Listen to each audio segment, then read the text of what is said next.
Oke, bismillahirrahmanirrahim. Assalamualaikum warahmatullahi wabarakatuh. Salam elektronika.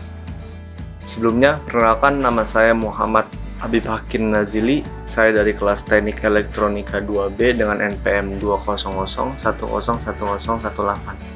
Di sini saya akan menjelaskan reliability. Apa itu reliability? Reliability itu adalah keandalan. Nah, dari keandalan itu kita bisa mengambil fungsi dan pengertiannya.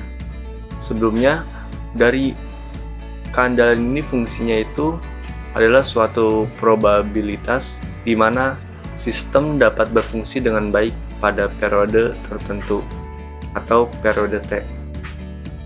Dan dari pengertian keandalan ini yaitu reliability didefinisikan sebagai keandalan produk atau sistem probabilitas suatu barang atau sistem mampu melakukan fungsi tertentu untuk periode waktu tertentu jika beroperasi secara normal. Nah, dari keandalan ini pengertiannya menurut buku Reliability Engineering Handbook yaitu probabilitas bersyarat pada tingkat kepercayaan tertentu bahwa peralatan akan melakukan fungsi yang dimaksudkan dengan memuaskan atau tanpa kegagalan, yaitu dalam batas kinerja yang ditentukan pada usia tertentu untuk jangka waktu tertentu. Periode fungsi atau keandalan ditentukan waktu misi bila digunakan dengan cara dan untuk tujuan yang direncanakan saat beroperasi di bawah lingkungan aplikasi dan operasi yang ditentukan dengan tingkat stres yang terkait. Nah, dari keandalan ini pengertian dari probabilitas yaitu perbandingan dua bilangan. Pembilangnya adalah banyaknya kejadian yang dicari peluang terjadinya telah terjadi atau dapat terjadi. Dan penyebutnya itu jumlah total kejadian atau percobaan yang dilakukan atau semua kemungkinan percobaan dari mana jumlah peristiwa yang diinginkan terjadi. Nah, dari keandalan ini penyebab kegagalan dini yang pertama itu teknik manufaktur yang buruk termasuk proses penanganan dan praktik perakitan. Dan yang kedua itu kontrol kualitas yang buruk. Ketiga, pengerjaan yang buruk. Empat itu ada pembakaran tidak cukup.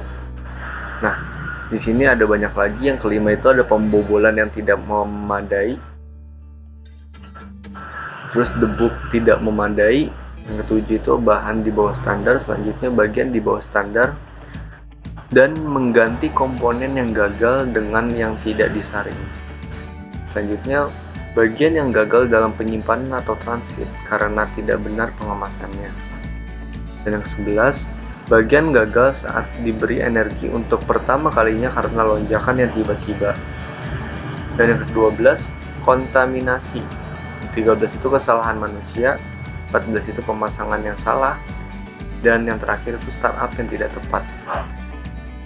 Nah, kemungkinan penyebab kegagalan itu yang pertama itu ada interferensi atau tumpang tindih yang dirancang dalam kekuatan mengalami stres selama operasi. Dan yang kedua, faktor keamanan yang dirancang tidak mencukupi. 3. Cacat yang lolos bahkan yang terbaik yang tersedia teknik deteksi. 4. Kesalahan manusia dalam penggunaan. Dan yang kelima, kegagalan yang tidak dihilangkan dengan debugging menyeluruh maupun praktik pemeliharaan preventif yang terbaik. Dan 6. Penyebab yang tidak dapat dijelaskan. Dan 7. Kegagalan tindakan Tuhan karena badai, petir, gempa bumi, banjir, dan lain. Jadi bukan kesalahan manusia aja, tapi tindakan Tuhan juga bisa mencederai alat tersebut. Dan yang ke-8 itu kesalahan manusia dalam penggunaannya. Nah, harus disebutkan bahwa setiap kombinasi dari penyebab kegagalan awal, kebetulan, dan kausan dapat bekerja pada komponen tertentu di lingkungan operasi tertentu. Semua penyebab yang mengarah pada kegagalan akhir komponen perlu diselidiki untuk meminimalkan jika menghilangkannya. Nah, selama masa pakai awal, biasanya kegagalan awal dan kebetulan akan terjadi. Sedangkan selama masa pakai aus biasanya menyebabkan korosi atau karena pengiriman yang buruk ketika tegangan getaran selama pengiriman dapat menyebabkan kegagalan kelelahan yang merupakan bagian dari kausan. Nah, di sini kita bisa lihat yaitu ada efek usia, efek waktu misi, dan efek stres. Nah, ini dari keandalan suatu sistem sangat dipengaruhi oleh proses desain. Namun, desain harus memenuhi persyaratan yang telah ditetapkan oleh profil misi. Profil misi mencakup definisi fungsi yang akan dilakukan sistem, deskripsi lingkungan di mana sistem akan disimpan, diangkut, dioperasikan, dan dipelihara, pernyataan tentang keandalan dan persyaratan tingkat keterampilan pengguna, dan di definisi kegagalan sistem relatif terhadap fungsinya. Oke, mungkin itu aja penjelasan dari saya tentang reliability atau keandalan.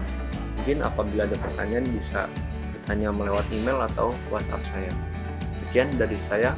Salam elektronika. Wassalamualaikum warahmatullahi wabarakatuh.